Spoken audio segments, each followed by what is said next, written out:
Hey, good evening once again.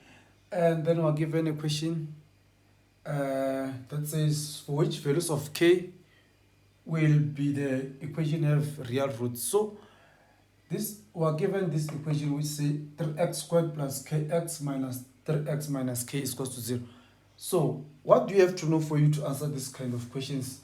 So the things that you have to know in this kind of questions, you have to know real roots. Ne? So now, as we know, our real roots, our delta is going to be greater or equals to 0. Non-real roots, our delta is going to be less than 0. And then equal roots, our delta is going to be what? Is going to be equals to 0. We have unequal real roots.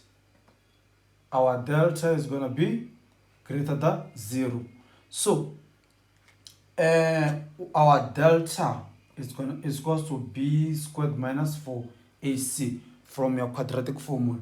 So you find your delta in your quadratic formula inside the square root.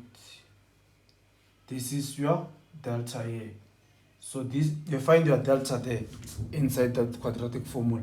So now when you come here, they're asking you about the real root. So you're gonna come straight from for real roots. So if you know this, you're gonna be able to differentiate.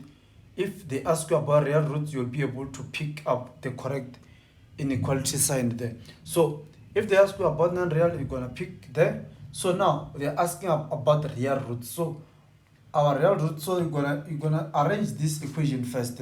You're gonna write this like this for you to become to be able to determine b and c easily. You're gonna write like this plus this our b. So you're gonna have what? You're gonna have x into k minus 3 minus k is equals to 0. So you can simply just take out a common factor of x here so that you can be able to determine your b. So you have your a, you have your b, you have your c. So now you have what? You're going to have b squared minus 4ac is going to be greater or equals to 0. So this is your delta.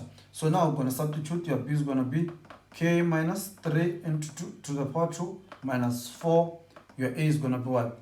It's going to be 3. Then your c is going to be, it's going to be minus k. So now you're going to have what?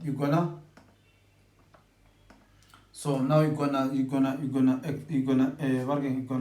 open two brackets here. You're gonna have k minus 3 into k minus 3. Then you're gonna multiply everything inside the bracket, which is gonna be 3 minus 3 multiplied by negative k is gonna give us negative 3k. Then you multiply it by negative 4, it's gonna give us what's gonna give us positive 12k, because positive and negative is going to give us positive. So now you simplify this. You're going to have what? You simplify this, you're going to have k squared minus 3k minus 3k plus 9 plus 12k greater or equals to 0. So now you're going to have k squared. Now you're going to group your like terms here. You're going to have negative 3k minus 3k plus 12, which is going to give us what? Positive 6k plus 9 equals to 0. So now we're going to factorize this, which means we're going to have k. We're going to have k. We're going to have what? We're going to have 3 here. We're going to have 3 here. So now we have positive, we have positive. So now here we're going to have positive, positive. So now these two brackets are the same. You can simply just write k plus 3 to the power 2 equals to 0 like that. So now you're going to do what? You're going to square root both sides again. So you can just multiply both sides by 1 over 2. So which means you're going to have what? You're going to have k plus 3 greater than 0. Your k is going to be greater or equals to negative 3. So that's your answer. So here you can just simply say what? You can just simply say square root, you square root both sides.